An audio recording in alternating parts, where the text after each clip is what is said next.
நாகப்பட்டினம் மாவட்டம் வேதாரண்யம் அருகே உள்ள மருதூர் வடக்கு மஞ்சக்கண்ணி அருள்மிகு அமிர்தவல்லி அம்பிகை உடனுரை சோமநாத சுவாமி ஆலய சனி பெயர்ச்சி விழா தோஷ நிவர்த்தி நவகிரக மகா யாக விழா வெகு விமர்சையாக நடைபெற்றது.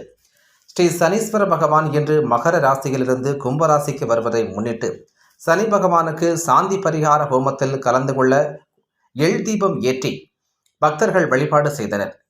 இன்று கோவிலில் காலையிலிருந்து மகா யாகம் வளர்த்து அனுஜ்ஜி, விக்னேஸ்வர பூஜை, புண்ணியாவாசனம், கலச பூஜை, வேத பாராயணம், சாந்தி பரிகார சங்கல்பம், அதனைத் தொடர்ந்து கடம் புறப்பட்டு கோவிலை சுற்றி வலம் வந்து சனீஸ்வர பகவானுக்கு அபிஷேகம் நடைபெற்று பின்னர் சனீஸ்வர பகவானுக்கு மகா யாகம், பூர்ணாகதி பராதனை, பால், பன்னீர், தயிர், சந்தனம் உள்ளிட்ட வாசனை திரவியங்களுடன் அபிஷேகம் வெகு விமர்சையாக நடைபெற்று பின்னர் சனீஸ்வர பகவானுக்கு வண்ண மலர்களால் அலங்காரம் செய்யப்பட்டு தீபாராதனை நடைபெற்றது.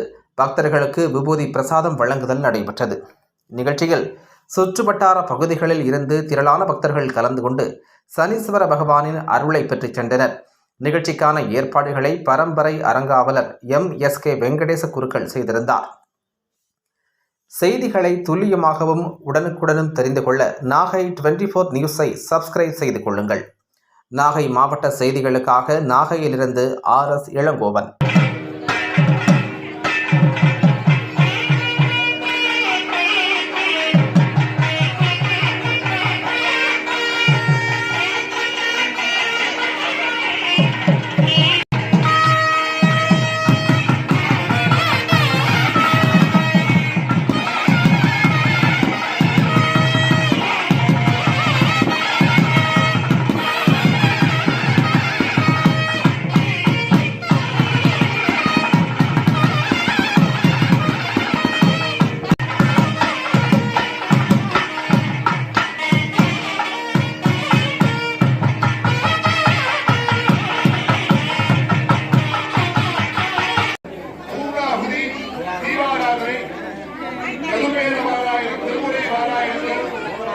மற்றும் அனைவரும் அந்த செல்வகவானை பூர்ணாகுதி தீபாராதனை பார்த்து வாசிக்கலாம்.